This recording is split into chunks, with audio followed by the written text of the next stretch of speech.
Actually, yung hearing kanina may mga lumabas na bagong pangalan. At mayroon pa mga binabanggit si Atty. Liguca na modus, scam, kasuklam-suklam. Sa publikong nakikinig, pwedeng isipin na talagang yung confidential fund ay nagkaroon ng corruption. Oo. Paano nyo ho ipaliliwanag ito?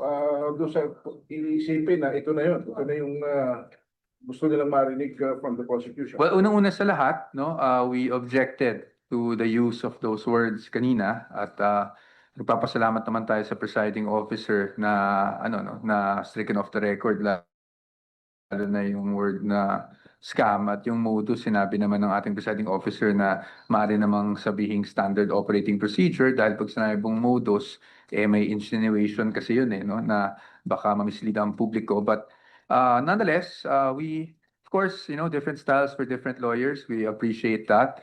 Ang trabaho naman ng defense is mag-object sa ngayon pag may mga ganong mga salitang nabibitawan. Pero paano namin didepensahan yan? You'll have to wait for when we present our evidence in chief para makita ng taong bayan kung ano ba talaga yung nangyari sa pondong Pero ito. sa publiko na nakikinig ng impeachment, nanonood, ano yung sabihin regarding that? Sa ngayon, yun lang po talaga masasabi ko. As you know, sir, we strictly abide by the sub judice rule. So I don't want to litigate my case in public.